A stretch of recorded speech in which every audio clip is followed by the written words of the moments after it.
Hello everybody, a certain reviewer here to review Index New Testament, Volume 17, Chapter 3. Okay, again, this chapter has a lot of explanation. I mean, a lot. So please don't expect me to go all over it. A lot of it's, as I said, it's explanation. I'm only going to go through the things that matter in this series, because, yeah, I learned from the past if I do that, I'll never get this freaking review done. So I'm only going to focus on the essentials here. So please don't get mad if I miss something. I may miss something. I don't freaking know. Just the amount of explanations in this. Like, normally it's okay, you know, it's in and out. You know, this time it's just nonstop. So, you know, I'm fine with it. It's fine. I'm alright. I'm good with highly detailed explanations of whatever. But I don't know. To me, it just kind of goes on a little bit to me in this volume. But more than most. But yeah, let's get into this. Okay, so basically the whole highlight of this volume, basically, I would say, is that Fran is a spy working for the magical church, you know, one of the Anglican church, I believe. Now, I've been told this before. I'm fine with spoilers, honestly. I'm fine. For me, it's more about knowing how the characters react in the story than me just finding it out. I don't know. I guess I'm not really even that immune to spoil. I'm kind of immune to spoilers. It doesn't really affect me that much. In video games, yeah, sure. I may get a little frustrated if you tell me something happens in a video game. But again, it's experienced differently, I guess. I don't know. But yeah, we find out she's a spy, but she's not really. It's okay. How am I supposed to say this? She isn't like evil, you know. She's like, darn it, you know. She doesn't like immediately turn to this other face or other personality she has. She stays the same. We do find out later on she did fall for Kamisato. She's in love with him, you know. Kind of messed up since, you know, she's like what, like 10, and Kamisato's like, I say she's 10. She could be something else. She seems small, so I'm just guessing. But Kamisato's like 14, I'm guessing. But well, I guess it's not that messed up if you look at it that way. But, you know, whatever. That's kind of weird. But, we find out, you know, all this stuff, how, you know, she's spying. We don't really get to know, like, we know she's spying, but we don't really get down to the bones of why she's doing this. Why Laura sent her. You know, we don't want to get the background of that, but we get mainly she was sent to sort of direct him in the different angles, you know, that Laura wanted, I suppose. Because it does explain why she knew of him immediately in the past volumes, you know, acting like sure it was going to happen. Because, you know, because Fran was her spy, so it makes sense. But, you know, Toma was kind of pointing out how, you know, it was kind of odd how she didn't break. She wasn't acting like the rest of the girls, you know, I mean, and she was acting her own way. She was so calm about it. She wasn't necessarily frazzled, like, oh my gosh, Kamisato got sucked, you know, it was. Again, she cares about him, but it was just kind of odd how she wasn't really acting, you know, as sporadic or as crazy as all the other girls were. But, yeah, apparently she ends up saying, you know, please punish me however you want later. We just need to help him out. And like, okay. But, yeah, they break into the, that was before they broke into the useful spider base to basically sort of throw them off, because they are after them in a sorts. And they were attacking the hospital, somewhat attacking the hospital, because they brought, like, the big fan supposed to blow away toxins and stuff, which it has the power to blow away freaking buildings and all this stuff, so they were going to go attack it to keep it from destroying parts of the city that people were living in it. And they ended up destroying part of their base. Again, it was really heavily explained, but just forgive me if I don't remember. I know they destroyed their base, kind of destroy their base. I think it was more of a diversion to make them regroup and less focus on them. But, yeah, they end up doing that. And, of course, Mizuka is, like, in the hospital, which a lot of people, like, I'm not expecting Mizuka to die. I'm not. It just, you know, once you get her to the Frog Doctor, and she's still alive, so I find it really possible she's going to live through this. The Frog Doctor true, he may not have the technology or electricity anymore, because we do find out in this volume that, you know, the Academy doesn't really have electricity, but I'll explain that later. But, yeah, she's gonna live. I honestly think that. Like, I wouldn't clap my hands for Kamichi. I would say, Joe, like, you have the guts to kill off a freaking character in this. You know, I would honestly just clap my hands while also sobbing But yeah, I would have a newfound respect for Kimichi. But honestly, if she were to really freaking die, what would the Rogun sales be? Let's be honest here. Rogun would plummet. I've been hearing it's almost over, and maybe like she'll die. Maybe at the moment it ends in Japan. Maybe something like that. Maybe that's what Kimichi's gonna go for.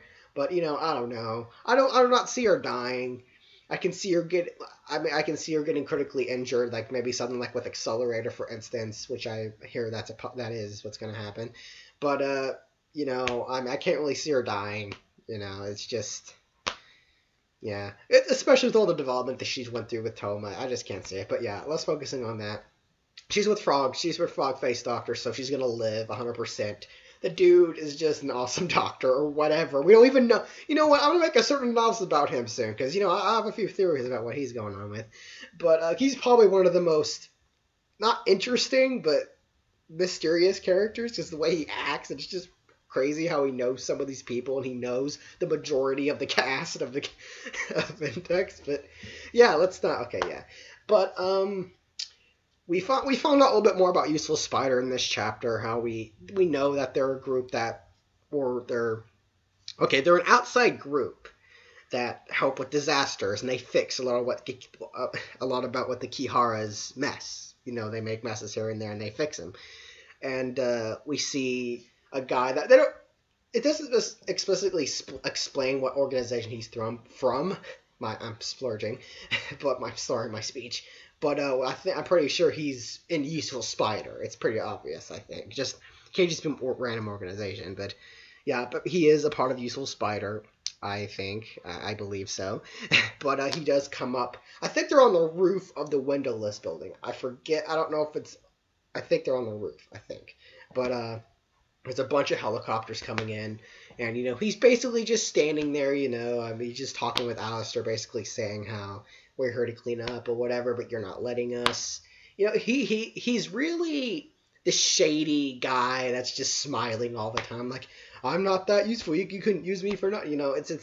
It was really weird. Like it's kind of weird how to interpret it, because it's like he meant harm, but he didn't mean harm, because in a way he was kind of threatening Alistair, but in a way he wasn't. It was kind of weird. But there was a lot of reference to dark matter in this. Like a normal person meeting Alistair, but dark matter couldn't. And it's just like, okay, I don't know. I guess Kimichi was trying to. I guess if you really want like an example, Kakin would be the best, because he did want to meet Alistair, and just a normal guy out of nowhere just met Alistair. But yes, he basically ends up threatening Alistair about the end, saying how we were made to beat people like you, which is honestly kind of odd, since Useful Spider goes around, cleans up everyone's messes, but I guess he's referring to people as well. I don't know. It was kind of odd. That whole little part was a little odd to me, but now there's this one part that kind of confused me. I think Alistair killed him, I believe. There was a part of me that thought, wait, did he just kill himself? Because there was a wet noise and all this, and Alistair just kind of turned immediately when that happened. So I'm going to say Alistair killed him just for whatever, because he threatened him, I suppose. But he was basically pointing out how he's just letting all this happen in Academy City, and he's not really trying his best to really fix it per se, and he's not letting them do their job, and it's just, and Academy City doesn't have electricity, because if they had, apparently they would just blow up the freaking helicopters out of the sky. But it's yeah. But also another interesting fact, we find out that Frans was also the one that created the heat wave.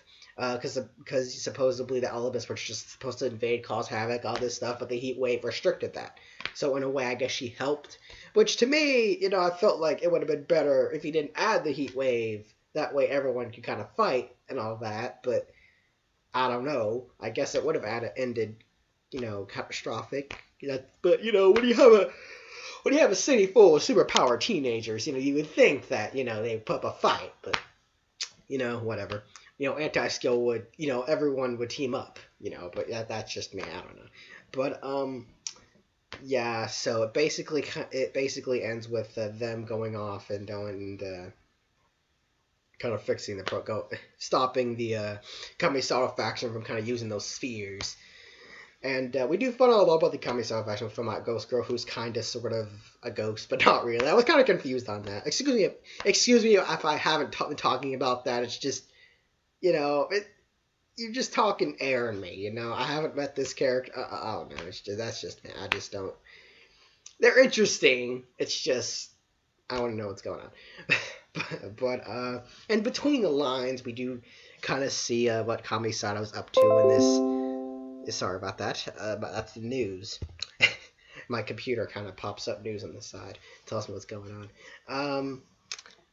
Okay, but I'm trying to my thought. I'm slurring my speech. I don't know why, but we see what Kamisato is up to, and this version of the world and world rejector is really weird because there's a windowless building in this world, so they haven't really said what the world was yet. They say it's sort of like an opposite reality or dimension, but I don't know. Future, who knows? But the magic gods are fighting in this world because they can, I guess.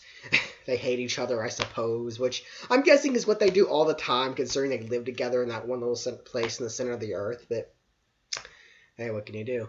But we get to know a little bit more about some of the magic gods here and there, where there's a sun god, you look at him, your freaking eyes melt out of your freaking skull, like that one scene off of Indiana Jones and the Holy Grail, whatever it is. But we get to see sort of what Kamisato what he thought when he was killing the magic gods, how he felt no remorse and all that. We get characterization from him, I guess, which honestly I guess no one really cares about. But it kind of ends on a note of should you stay or should we kill you kind of thing.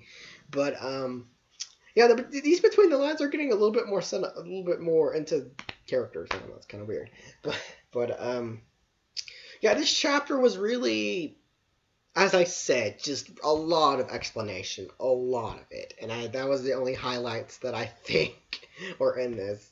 I'm sorry if I'm being a little off with these, because just they're really long, and with a lot of these explanations, you really feel like in my mind, I'm basically saying, hurry up. I want to see, hurry up. I'm rushing through it, which is kind of bad for me anyway. But I do go back and I do recheck things, and it's just a lot of explanation in this. And normally in an index volume, it minimizes it, but this one kind of just extends it to, it's odd. I don't know. It's freaking weird. But hopefully I got everything. I think I messed up on the end of between the lines because there's a lot of explanation in that. And this stuff was interesting, don't get me wrong. It's just, I honestly, Kemi Sato isn't that interesting to me. He's just because we've been with him for like 4 volumes, I think. Crap. Okay, yeah, I think 4 volumes, yeah. But, Kamisato's Kamisato, he hasn't really given me a reason. Like, I somewhat feel for the guy, but, yeah. But we also get with a thing with Yujutsu basically saying how to be a Kihara and, basic Kihara stuff, what every Kihara has said. We gotta be this way, we gotta be that way, it's just, whatever. She wants to be like her sensei, basically. I guess she's gonna transfer her brain into a freaking dog, too. Or whatever, I don't know. But, this chapter was, as I said, was kind of really, really long in terms of explanation. But we do get some pretty good twists here and there. Fran being a spy, but honestly, I was expecting her to be a bit more violent, but apparently she's sort of, like, crying and stuff. Like, you found out I was a spy, it's... she didn't really have any form of... She had regret, I guess, but it's like she forgot she was a spy, I guess you could say, but it was still a surprise. But, the whole discussion I'm going to have, discussing this whole volume with other people, that will happen Saturday at 3. So Saturday at 3 o'clock. Hopefully... hopefully you guys don't have different time. I know some of you do have different time zones, but yeah, we'll work it out. If Saturday at 3 does not work, we could always reschedule it. There's still 1 spot open. Freebird and Riley have taken up two of the three, because there's four, one with me and then three of whoever. So if anyone else wants to join, there's still one spot left. So just help me and I'll send you my Discord and you can be on and we can hop on index stuff. But yes, Saturday at 3. Please let me know if you have any objections to that. I'll be more than happy to come up with a different date or day or time. So I'm just saying Saturday because it's a little bit more convenient for me because I do have finals coming up next week. But I'll be studying all this week, and Saturday isn't really that much of a busy day for me, so I could just I'm doing about good in these classes anyway, so whatever.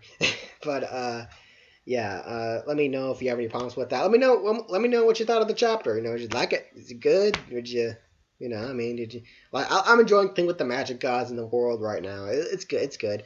But let me know in the comments if I got anything, if I got my whole head wrapped around the World Ejector world. Cause it is kind of sort of confusing in a sense, but it's still interesting. I'm really fascinated by what World Ejector inside this world is. So leave your comments down below, and I'll see you guys on Chapter 4.